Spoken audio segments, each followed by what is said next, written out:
بسم اللہ الرحمن الرحیم۔ رمضان المبارک کا مہینہ اللہ تعالیٰ کی نعمتوں میں سے ایک خاص نعمت ہے۔ اللہ پاک نے اس نعمت کے ذریعے اپنے بندوں کو نوازا ہے، خاص طور پہ گناہ گار بندوں کو اللہ پاک نے نوازا ہے کہ اس مہینے میں وہ عبادتیں کر کے، روزے رکھ کے اللہ رب العالمین کی بارگاہ میں پیش کر کے جو ہے اپنے گناہوں کی معافی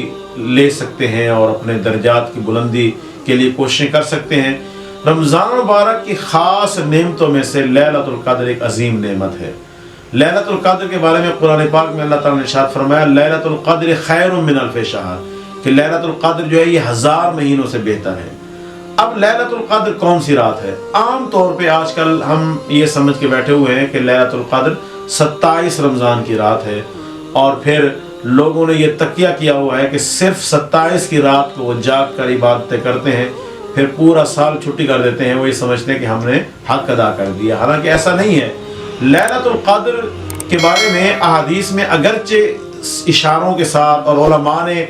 جو ہے لکھا ہے کہ زیادہ غالب گمان یہی ہے کہ لیلۃ القدر 27 کی رات ہے، لیکن یاد رکھیں یہ کنفرم نہیں ہے۔ اگر ہم لیلۃ القدر 27 کی رات کو سمجھ کے بیٹھ جائیں اور خدا نخواستہ وہ اس سال کی اور رات میں ہو جائے تو پھر ہمارا تو نقصان ہو گیا۔ اس لیے احادیث پاک میں ہمیں جو رہنمائی ملتی ہے وہ یہ ملتی ہے، آقا علیہ السلام نے ارشاد فرمایا کہ لیلۃ القدر کو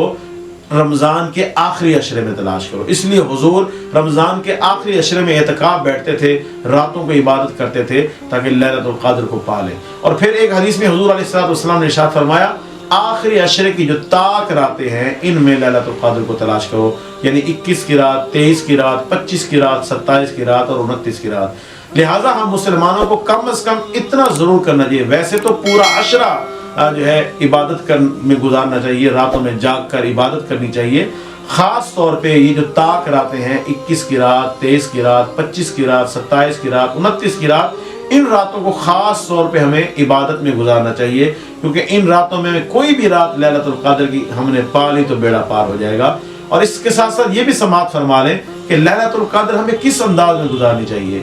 کیا شب بیداری کا صرف یہی مطلب ہے کہ ہم مسجد میں یا کہیں بیٹھ کے صرف گپ شپ میں گزار دیں، یا شب بیداری کا صرف یہی مطلب ہے کہ ہم جاگ کر روڈوں پہ ادھر ادھر گزار دیں؟ نہیں، ہرگز نہیں۔ شب بیداری کا مطلب یہ ہے کہ اپنا ایک ایک پل عبادت میں گزاریں، اور مغرب سے یہ سلسلہ شروع کریں، روزہ افطار کریں، مغرب کی نماز ادا کریں، اس کے بعد اپنا ہلکا پھلکا جو کھانا پینا ہے وہ بھی کرتے رہیں، ساتھ اللہ کا ذکر، درود شریف، یہ چیزیں بھی ہوتی رہیں، اور پھر عشاء کی نماز، تراویح وغیرہ پڑھنے کے بعد پوری رات جو ہے اس کو عبادت میں گزاریں، بھرپور انداز میں عبادت میں گزاریں، گپ شپ میں، انجوائے میں نہ گزاریں، عبادت میں گزاریں، نمازیں پڑھیں، اللہ پاک کی بارگاہ میں توبہ کریں، اور جو زندگی میں نمازیں قضا ہو چکی ہیں وہ ادا کریں، نوافل ادا کریں، صلاۃ التسبیح ادا کریں، قرآن پاک کی تلاوت کریں، اس انداز میں، بھرپور انداز میں ان راتوں کو گزاریں تاکہ اللہ رب العالمین ہمیں جو ہے نا ان راتوں کی برکت سے بخشش عطا فرما دے، اور لیلۃ القدر کا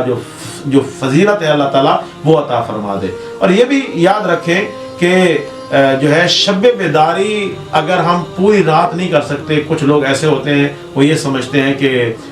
پورا عشرہ یا طاق راتیں مسلسل ہم پوری رات نہیں جا سکتے، تو علماء نے اس حوالے سے لکھا، علامہ شامی نے اور دیگر علماء نے بھی لکھا کہ جو رات کا اکثر حصہ عبادت میں گزار دیتا ہے تو اللہ رب العالمین اس کو پوری رات کی عبادت کا ثواب عطا فرما دیتا ہے۔ تو یہ جو طاق راتیں ہیں پہلے تو کوشش یہ کرنی چاہیے کہ پوری رات عبادت میں گزارنی چاہیے، اگر پوری نہیں گزار سکتے تو کم از کم اکثر حصہ رات کا جو ہے اس کو عبادت میں گزاریں، مثلاً 1 بجے تک جو ہے عبادتیں کرتے رہیں، پھر کچھ دیر آرام کر لیں، نیند کر لیں، پھر سحری کے ٹائم دوبارہ اٹھیں، تہجد کی نماز ادا کریں اور دوبارہ عبادات میں